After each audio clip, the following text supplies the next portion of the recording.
Our topic was ball spinning, and I'm Evan Stanley. And I'm Jack Doyle. For introduction, me, Evan, has no previous experience, and Jack also has no previous experience. For the equipment needed, we needed a men's basketball and space to spin the ball. We also did our trials on campus when we had free time. In between our classes, when we had to line up our schedule. For our procedures, we had to spin the ball 3 times a week for 4 straight weeks. And after that, we had a retention period for 1 week. And after that, we did our retention trials.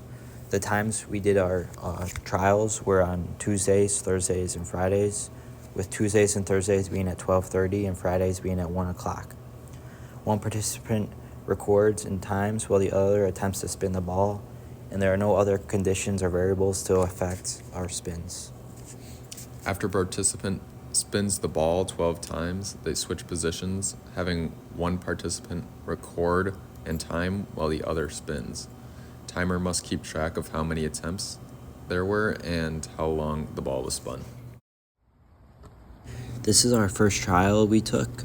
This is Evan's first trial, and as you can see, there isn't really much of a technique he has, and there's a little focus on spinning the ball. And as you can see, he uses 2 hands instead of 1 hand when spinning the ball.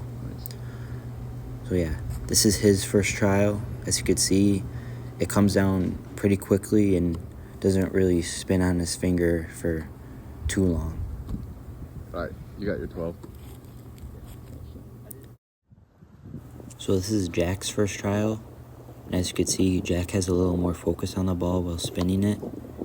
And if you look closely, you can see that he uses only 1 hand to spin the ball instead of 2, while Evan used 2 hands. And also, as you can see, Jack is a little more better than at this motor skill than Evan is.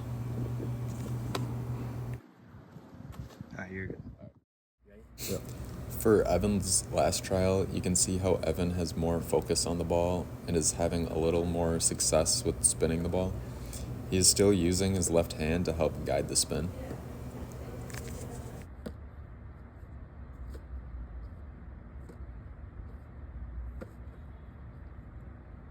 All right. For me, Jack's last trial, you can see how Jack has lots of focus on the ball and still uses 1 hand for his technique. You can see how Jack has improved since the first trial.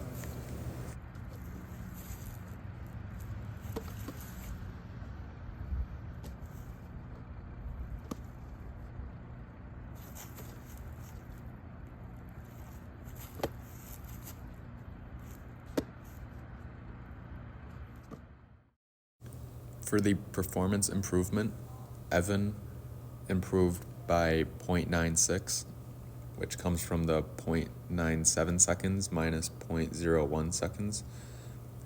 I did not improve, I as in Jack.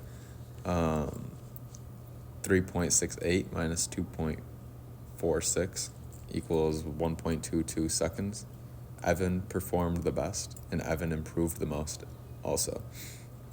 As Jack's time ended up not improving. For our retention learning, Evan's absolute retention was 1.58 seconds.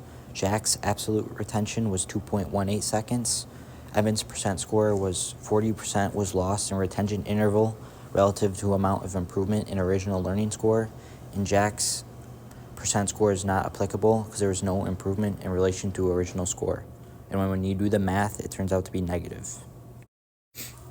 All right, for the graphs. On the x-axis is the weeks and days. You can see week 1, day 1, all the way to retention week 2, day 3. On the y-axis is time in seconds.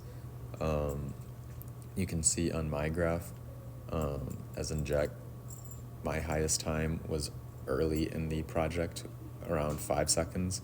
And for Evan, you can see midway, 2/3 into the project, he got to around 7 seconds.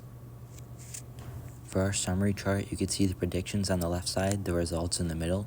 And for our conclusions, prediction 1 was met, prediction 2 was not met, prediction 3 and 4 was met, and prediction 5 was also met.